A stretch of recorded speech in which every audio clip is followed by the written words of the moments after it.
Magico-medical practitioner, do your epic things. Evoke the wisdom of the stones, know the voices of the runes, capture the messages of gods in astral bottles to break in case of emergency. Kiss your spirit guides goodnight and greet them in the morning. Perform your workings with a style that is wildly your own, with belly laughs if that's how you want it, with great seriousness and many clusters of flowers if that's what seems correct, with others if you feel called, under moonlight if you want to live by the rule of carpe noctem, in no time at all if that's how you're moved to do it, or over many consecutive evenings if that's the way of things. Each working has its own mythology. Time frames change and trances are once in a lifetime. There is always something different to experience and commit to your understanding. There is always something more to try and something to remember and revive. Show yourself the way to grow. Detect the best direction for the moment. Harness power, acquire knowledge, go where the path is straight and clear or where it's long been overgrown, as is your privilege. Magician, sorcerer, seeker, advisor, diviner, transmitter, psychic, healer, student, teacher, hermit, hierophant, traveller, witch. Deflect what doesn't represent your will at the time your will should be unleashed. Untame your sense of what matters. Find your magical truth. Find your ritual mindset. Be intrigued by what appeals to you and bring it into your practice with grace and curiosity. What's right for you is what's right in the end, despite all you've been ordered to do.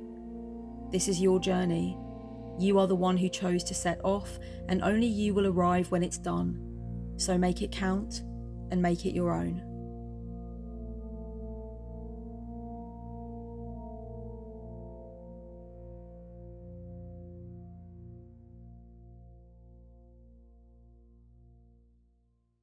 Oh, hello, custard creams. Thank you so much for joining me once more on my channel.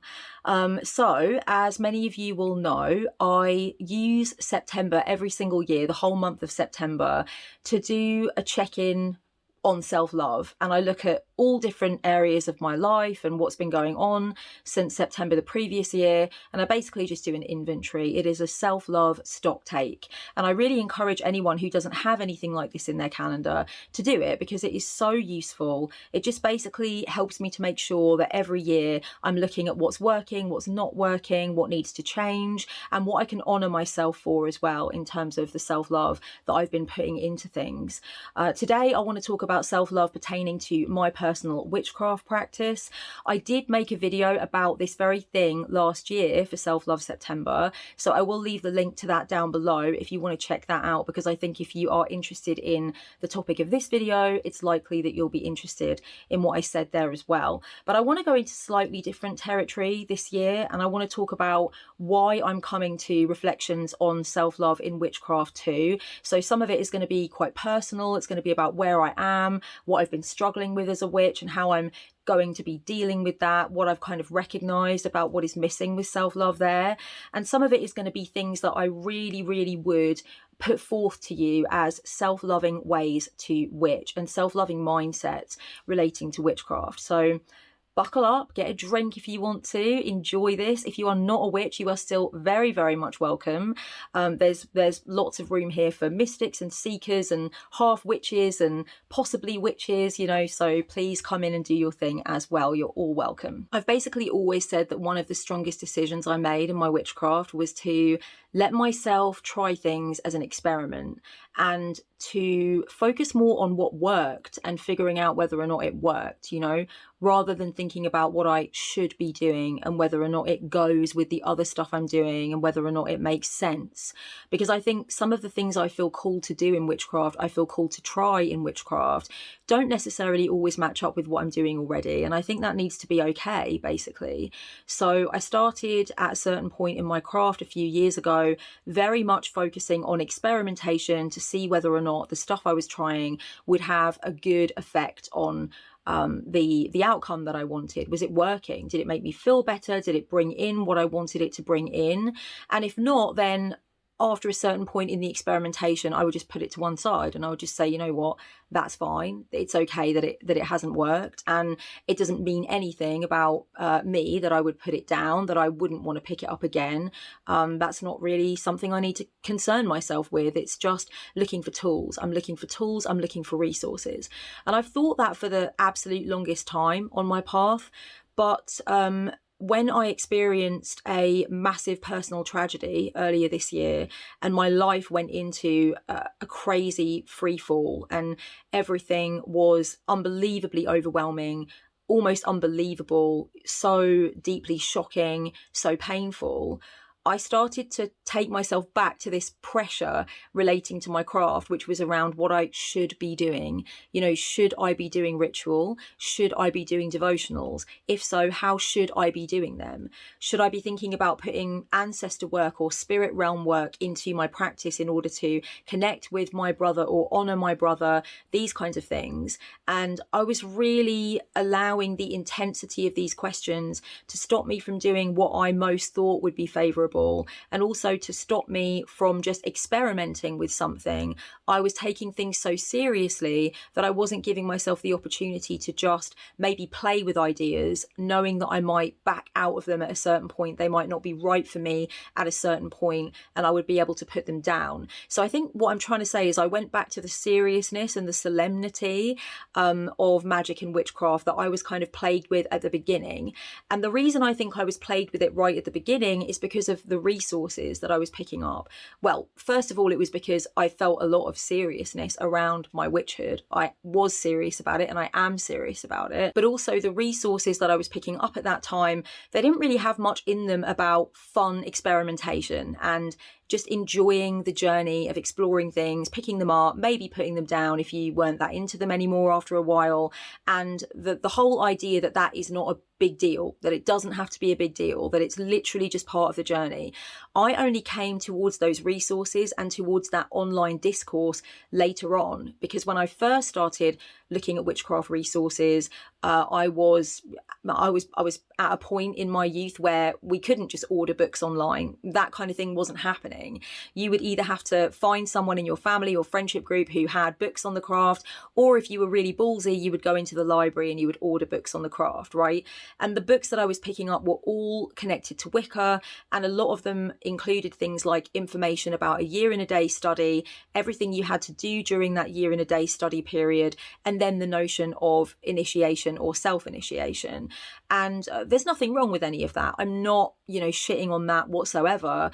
But I found that the later resources that I picked up, like the very first time I read Condensed Chaos by Phil Hine, for example, or the very first time I went onto some of the online forums when they were more active and more readily available and I was a bit older, those materials brought me into the notion of humour in magic and spellcraft, experimentation, short-term experimentation, really just sort of feeling into things and then bowing out, as and when it was necessary to do so. So just putting it down if it wasn't working and feeling like that wasn't such a big deal. I think it's obvious why I have gone into this sort of seriousness, around the craft since the death of my brother, and thinking about what I might need to do that is related to that in some way, whether it's healing, whether it's ritual for connection and communion, whatever it might be. I think it's clear why there is so much solemnity around that, but it's not good for me. I want to get back to just recognizing that I don't have to do anything pertaining to that if I don't want to. I don't have to worry about that if it's not the right time and the energy is not correct. That is not something that needs to be a problem. And if I did want to do anything that was related to that now or at any point in the future, I could approach it with the same sort of like fun-loving, open, experimental attitude that I've tried to approach a lot of my craft with for the last X many years, So a lot of it is a mindset shift for me back to where I was before this tragedy unfolded, and I really feel like I became this whole different version of myself. And I really moved into a different version of myself as soon as I heard this news.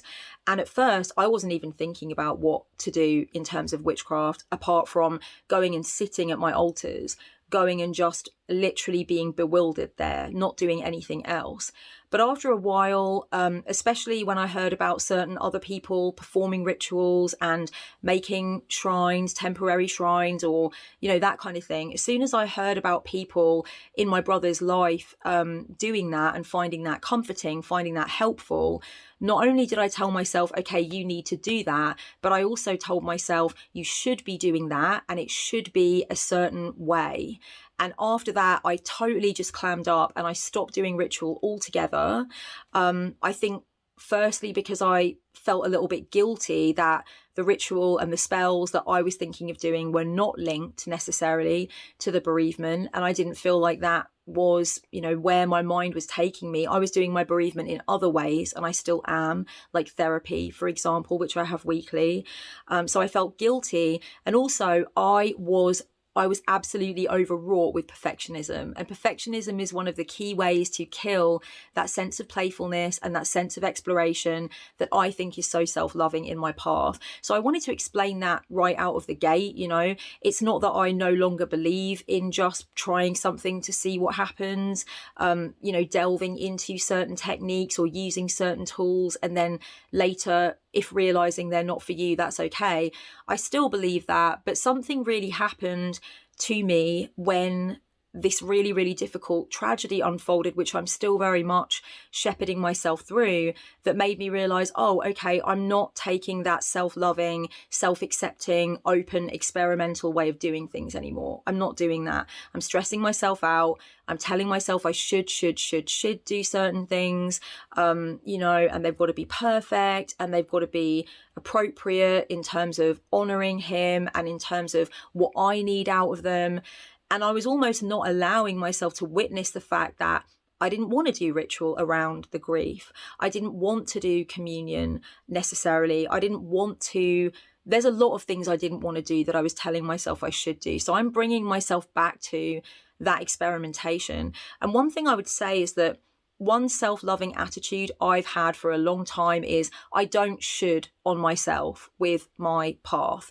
And if there is something that I want to do in my witchy path that doesn't seem like it really pertains much to what is already there, I let that be what it is. I say to myself, oh, that's interesting. That's weird, It's like if somebody always worked in the angelic paradigm a lot and they suddenly felt moved to connect with a demon. Or if somebody, I don't know, always worked in their coven with their coven space doing very specific things, and suddenly they felt like they wanted to go up a mountain on a solo retreat and do something completely other to that. It's like someone realizing that they are interested in something kind of chaotic and kind of very freewheeling for the first time when previously they'd been very ceremonial. My motto with that kind of thing is, oh, that's interesting, not, oh, what does this mean? Is the rest of my practice not valid anymore? What is happening? This is something that could be really scary. I try never to find it scary. I try to find it funny, and I'm curious and playful and inquisitive about it. So I'm trying to get back to that because I know that it is a very self-loving way of doing things. I offer witchy brainstorming sessions at my online store, and it means that I get to work one-on-one with loads of different witches, and it is just literally one of the privileges of my life. And one thing that I've noticed about working with people who are practicing the craft is that they're nervous to take the leap into something if it's not going to be where they're going to end up.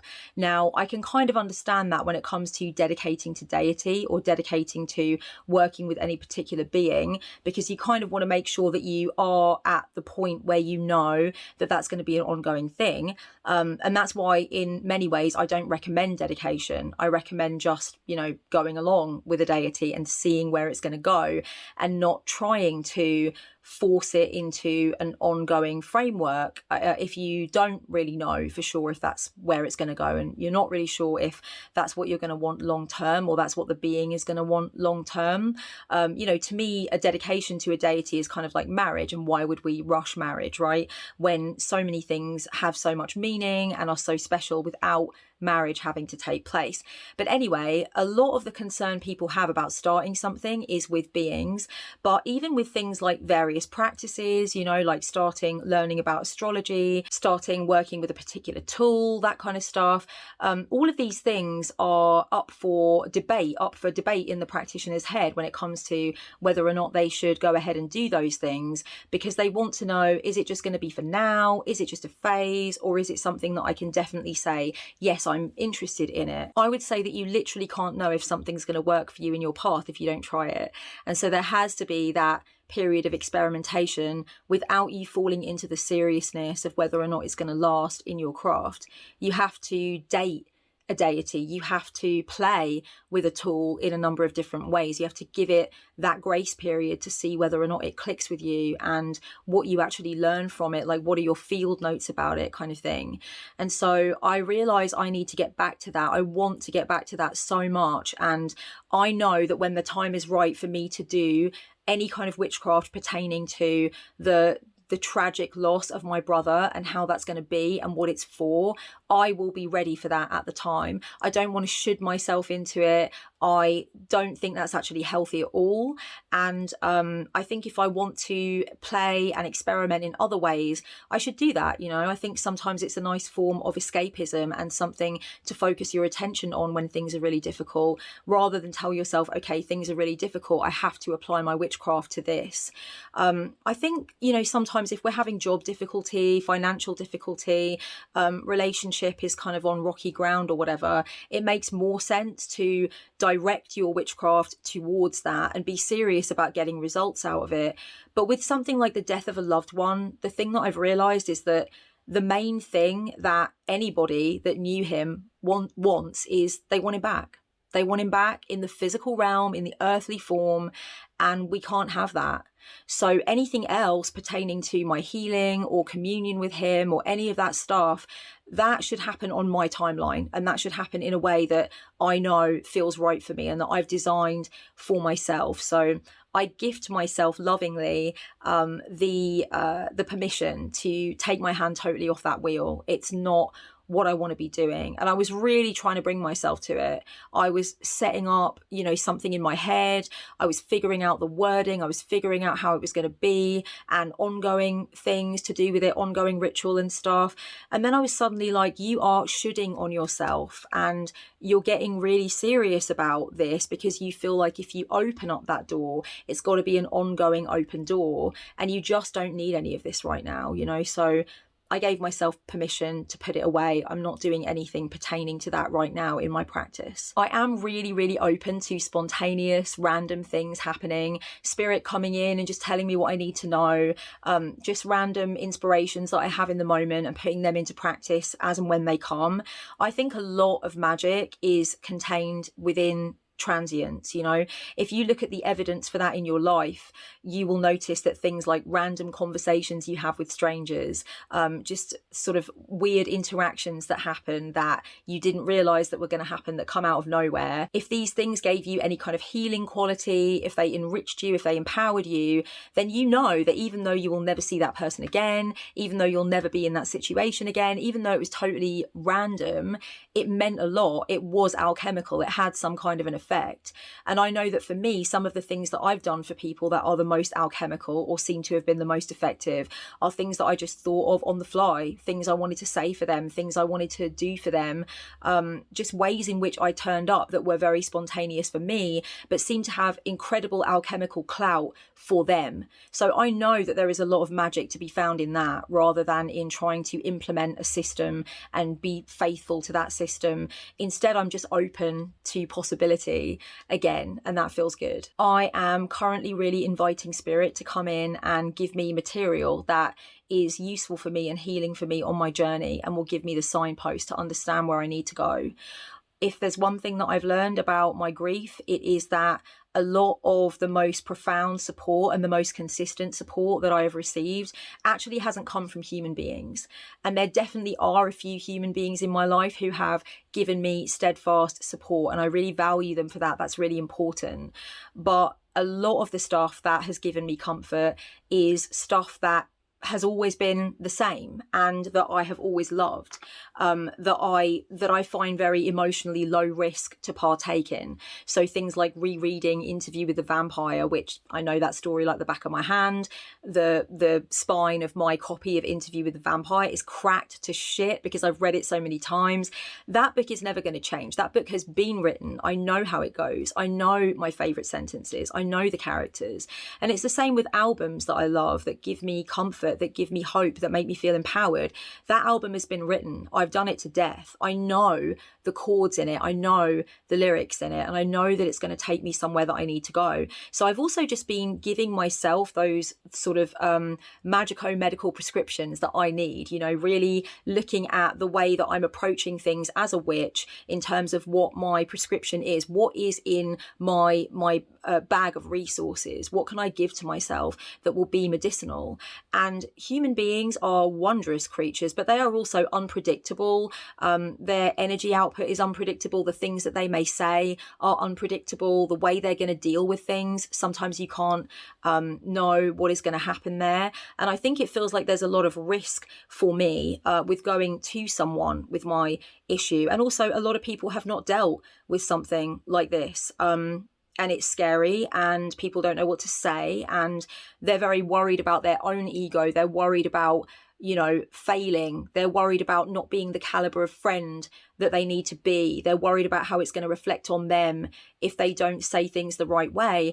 And I've been trying to understand that, and actually trying to understand that as a witch, I can put myself in touch with things that I know are medicinal, that don't really have any unpredictable facet to them. They are already there. So not only am I allowing spirit to direct me towards like new authors, new bands, new artists, new locations, conversations that I might need to have that are really going to be healing, but I'm also letting spirit remind me of the things that I've long known are deeply medicinal, and I've been taking myself back to them, and I've been thinking about them, reading them, listening to them in a ritual context. So really thinking of that as a part of my witchcraft, you know, giving myself those things, feeling them nurture me. That is a witchy thing. That is a witchy decision and a witchy experience. And it has a very, very witchy payoff.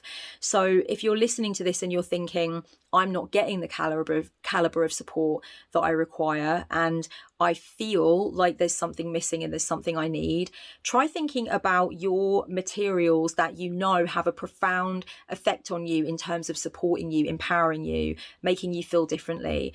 Go towards them. Bless and consecrate them. Absorb them at your altar if possible. Read them as a sacred text. Listen to them as, you know, a sacred album. Bring them into your practice. I really do let my inspiration come from anywhere as well, and that's something that I would say is very self-loving. I let it come from magazines and self-help books and like other books I'm reading. It comes from poetry, it comes from music, it comes from clothing that I wear and jewelry that I wear. It comes from different things I learn about different figures in history.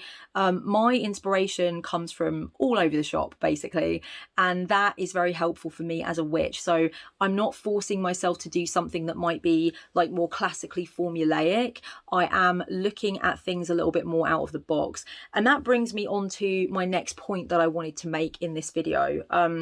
I've always found a lot of healing and a lot of interest in elevating the absurd. And I was talking to someone about this the other day. They were asking me, you know, what are your most interesting field notes on magic as a practitioner for a long time? What are your witchcraft field notes that you would deliver to somebody? And the first thing out of my mouth was, I really can't stress enough the beauty and the usefulness of elevating the absurd, or in other words, taking something that would not be thought of as a symbol of the divine or a symbol of like deep power, and making it into your symbol of deep power for a time. I remember starting to do this a few years ago, and when I first sort of started getting into chaos magic and thinking about all of that jazz, I started doing things that were kind of off the hinge in terms of major self-surveillance around them. Okay, so feeling silly doing them, feeling like they didn't have meaning, feeling like, oh my God, this is a waste of time and this is, you know, like just really absurd, and doing them and pushing through them. And in pushing through them, not only did I lower my self-surveillance after a time, not only did I stop looking over my own shoulder and thinking, this is silly, this is weird, because I kind of broke through, but I also realized that that line between magical and mundane is really arbitrary. So, for example, one of the first things I ever meditated on when I started to think about bringing different things in that aren't necessarily mentioned in books and aren't necessarily thought of as sacred to witches was I meditated on the concept of the last universal common ancestor. So that's basically the first thing that crawled out of the primordial soup at the beginning of you know, this whole sort of stream of life on Earth. And I printed out an image of you know, what they believe it looked like, and I wrote the acronym Luca on my altar, and I read a lot of stuff about the last universal common ancestor. And then I meditated on that being. I journeyed to meet it. I thought about where it exists in me and where I exist in it. And I really tried to allow myself to have kind of like a Gnostic breakthrough, if you like, from doing just exactly that. Another thing that I did was I decided that a Rubik's Cube would be my symbol of the divine. And for quite some time, I just had a Rubik's Cube in the middle of my altar. And I was like, okay, this is it. This is the meaning of life. This is a divine subject. This is what I'm learning from. I'm going to sit and I'm going to think on it. I'm going to trip out on it. I'm going to let myself go to the next level with it. And that was really hard because to me, the Rubik's Cube is just a little game that I can't, you know, I can't do, that I'm like not proficient at. But I thought about what it meant and what it symbolized and how it could inform my decision-making processes and stuff. Another thing that I did was I got my mala beads and I started going on the mala beads and saying supercalifragilisticexpialidocious from Mary Poppins, right? And doing that on a whole set of mala beads and really just feeling silly about that, but letting myself do it anyway because I wanted to have that breakthrough based on the deep and profound meaning that could be found in just about anything. And I've done that quite a few times with like lines from different films or whatever, or snippets of overheard conversation. And there is something so fucking deep down nurturing about doing that and letting yourself do that and having access to that, especially if you don't actually know what you want to do in terms of a bigger practice. So you haven't actually designed an orthopraxy, or you did have one but then it started to not make sense. The notion that you could just say, okay, how about like this just little container of wasabi, we'll use that. That is going to be my my God. That's going to be my access to the divine. Or I don't know, this little espresso cup from Amsterdam. I'm going to meditate on this. I'm going to let this teach me. I'm going to commune with this little espresso cup from Amsterdam, right? I think that that can be something that opens these incredible doorways once we get out of our own way. So I wanted to mention that too, that not only do I let my inspiration come from anywhere, but I also try to go out of my way to let it come from things that I wouldn't ordinarily think of. There's something on my altar right now, actually. This is a doll's head, and as you can see, the print of the eyes on the doll's head is really not right, okay? These eyes are screwed up. I found this a long time ago in a shop. It was attached to the doll's body at the time, a little doll's body. And me and my friends just thought it was hilarious. And we gave her a little nickname and I bought her. And she was in my room for a long time, just as an object of fun that was a souvenir from a good day out. But after a while, I started to place her on my altar and think of her as a symbol of noticing something mundane, recognizing that there was an oddity, that there was an anomaly there, and thinking about what it means that we would sort of mark something out for our special attention and mark something out to be commemorated or celebrated, or to otherwise have a lens put over it. And what does that mean? And how can I get something from that as a witch? What do I need to understand about that? So these things, they might not feel right for you. You might think this is just totally not what I want to do, Kellyanne. But for me, I find that self-loving as well is just to go off course, you know, to just go off-road. When I first started to kind of evoke the energy of rock stars or old film stars or whatever, I would write myself a letter as them, and then I would write them a letter back as me. I found that really intriguing to do. I also went through a time where I tried to sort of like to mimic their movements and have a look at them on stage. Like in the case of Freddie Mercury, I did that quite a lot. And actually, I didn't even need to do that as a witch because I just did that growing up. So that's something that I found interesting to do.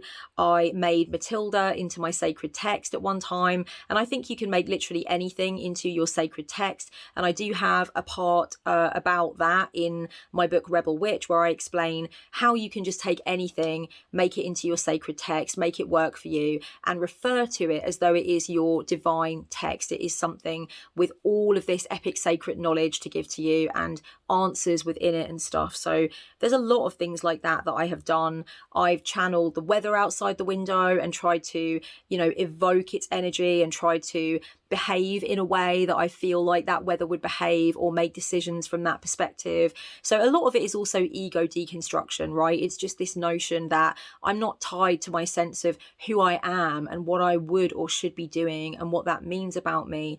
I'm trying to go out of the box. I do find that to be a very self-loving way of approaching the craft. One thing that is really self-loving for me as a witch is to recognize that I can go to my altar to receive energy rather than feeling that I always have to go with energy to give. And this is a conversation that I have with clients more and more. And I think it's really interesting that more people seem to be coming to this realization, because there is a lot of guilt and a lot of pressure around the notion that we might not have energy for witchcraft. We might not have the sort of the focus for it. We might have been underslept and overworked and just feeling like there's so many other things on the schedule, so many other things to do, that we just don't feel like it, right? And to me, I think that comes from this idea that we have to bring all of the energy and everything has to come from us. But actually, my altar is a very sacred space in my home and a very sacred space in my reality. It is really like imbibed with witchhood.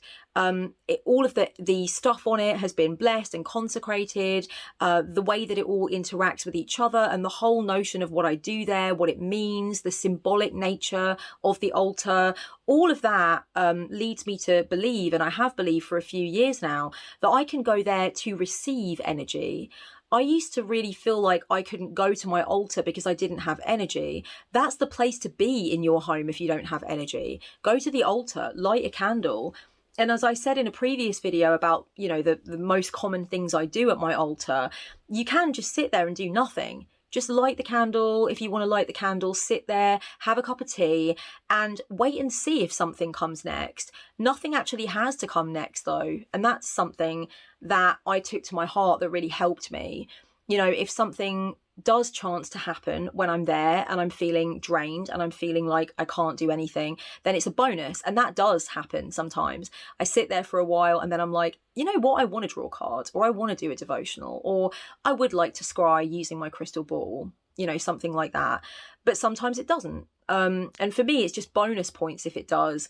But I have not failed if I just happen to sit there one morning or sit there one evening and not actually do anything of note, but just sit there and imbibe the energy, get something from the altar. I feel like it's a little bit like charging up in a way. And if you can make that mindset shift, if you are someone that is watching this and you know that you feel bad because you don't think you've got the energy to go to the altar and do things and be in your witchhood in, the practical way, try and create that mindset shift where you say to yourself, I'm feeling drained, I'm going to go to my altar. I'm not feeling too good, I'm feeling out of sorts, I'm going to go to my altar. Honestly, I think it's much more self-loving that way round, and it works. And you can only know if it works through doing it, right? By the way, if you don't have an altar and you're watching this video, you can go to your Book of Mirrors and do this. You can go to a sacred space in nature that you go to kind of like get witchy. You can go to a specific place on the astral that you usually only go to perform ritual or to get serious about something that you're doing in the craft. Just go there and chill. just go there and kick back, just go there for no particular reason. Go there because you require some energy or some inspiration, or you require that feeling that you are a magical practitioner, but you have nothing on the agenda, nothing is planned. I think a lot of people realize when they start doing that it works, and that you are not there to charge up the altar necessarily all the time. The altar can also charge up you. It can inspire you. It can make you feel more empowered. It can allow you to take of some of the leftover energy that you left there the last time that you were, in witchy mode and you did have enough energy. And some people will definitely listen to this and think, well, you shouldn't really be leaving any witchy energy. You shouldn't be leaving any residue after you do spellcraft or whatever. That's bad spiritual hygiene. But to me, I just mean the energy signature is such that it is high and tight and witchy and nice. I'm not saying that I specifically left energy from working there per se, but I'm saying that everything that I do there makes that into kind of a sort of energetic chamber for me to take from. I find that the energy wherever I do anything in my home is distinct because of what I do there in my home. It is a distinct energy. And so, I would really recommend recognizing that wherever you do magic, whether it's astrally, physically, or both, those places are they're vibrating a certain way. They mean a certain thing to you. However you see magic, whether you use the psychological model, the spirit model, or whatever, one has to be able to recognize that, like, I always do sacred shit here. I think of this place as where I am connected to my witchhood and I'm ready to do something. And so, of course, coming here when I feel like I am not ready to do something and it's not working for me may create that opposite reaction where I glean something from being here. The final thing I wanted to say in this video, darlings, is that my magical intention is directed in a number of different ways, and recognizing that has always been self-loving for me as a witch. Now, I know that when I say things like, you can be a witch when you're teaching your kids their homework, you can be a witch when you're decluttering your space, you can be a witch at work or whatever, there is always a little bit of pushback from people who say, well, if we can be a witch while we're doing anything, then what really is a witch? Like, if we can't define the parameters of what witchcraft is anything witchcraft? And I can understand why that might be a worry that people have, that when I say things like, oh, you can be a witch when you're fixing your car, people think, okay, well, what the fuck is a witch then? Because really we should define that by certain orthopraxy that looks witchy. I understand that, but to me, I really feel like I can be approaching something as a witch or not approaching it so much as a witch, and that makes sense to me. So, for example, I have lately been practicing on the baron, the traditional Irish drum, and trying to learn to get to grips with that. And I definitely see that as a part of my spiritual practice. I definitely feel like there is something there about wanting to use that instrument in the future to drum up energy and also to lead journeys and stuff. But also I think of percussion and the percussive act as something that really links me to my witchhood personally. And I really feel like some of the things that I'm learning on the baron and just like sort of building my skill up with it really represents things that I want to do more in my practice. So I'm honoring when I'm playing the drum. I am tapping into certain things about my own heritage and identity when I'm playing the drum and learning the drum. I am recognizing my mind expanding and my sense of possibility expanding, which leads into what I do in magic and witchcraft. I take it and I move it into the more sort of traditional witchcraft orthopraxy of things like celebrating Sabbats or doing devotionals or doing spells. It's all linked, right? I also feel quite witchy when I declutter and tidy my space. I also consider all of my activity at the gym to be a devotional to my matron goddess. So there are these different things that I do that don't look witchy from an outside perspective. If somebody walked in and they saw me doing these certain things, they would not think, oh wow, that's witchcraft. But to me, I am approaching these things with a witchy mentality, and I'm approaching these things to feed my craft and to serve me as a witch. So if you've fallen off from that lately, ask yourself, whereabouts are you a witch other than when you are being distinctly, unmistakably witchy? Whereabouts do you tend to witch other than that? Is it when you help your kids with their homework? Is it when you are cooking, as I know it is for a lot of people? Is it when you are involved in one of your passions or hobbies? Is it when you're working on your business? Where are you taking the attitude and the energy of witchhood to? Because you're actually being a practitioner in that moment to one extent or another. Obviously, if you don't agree with me on this, it's fine. But I've found it to be a really self-loving way of recognizing that witchcraft happens elsewhere, and it happens when I'm doing different kinds of things. And there's a joy in that. And there's also a freedom in that, because I stopped worrying about whether or not I should be doing witchcraft or this other thing. One thing I say to my clients often when I'm doing witchy brainstorming sessions with them is that for me, there is a Venn diagram between the creative and the spiritual. And I live in the middle of that Venn diagram a lot of the time where those two things meet.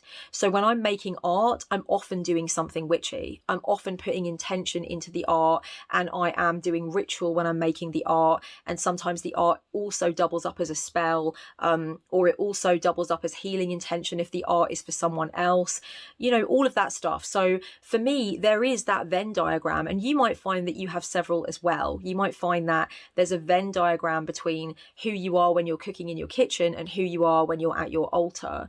You might find that there is a Venn diagram between who you are when you're holding emotional space for a friend in need and who you are when you're doing readings for people as a witch, or when you are in sacred space communing with your goddess or whatever. You might find that there is a similarity there that makes it so that you can really recognize that your witchcraft is expanding outward into things that don't look witchy on the surface, but are actually witchy, and you are getting a lot of work done through doing that. Darlings, I think that's all I wanted to say today. I hope these thoughts have been helpful. Please let me know down below, how do you feel about anything that I have said? And how do you feel about the different ways that you make your witchcraft self-loving, if you do? Thanks for being with me. Much love. Blessed be. And I'm sorry if I seem tired today. It is a very ungodly hour here, but I couldn't sleep. So I thought, fuck it, I'm just going to do this. But I'm aware that my eyes are going and I do need to go and try and sleep. So until next time, happy Self-Love September.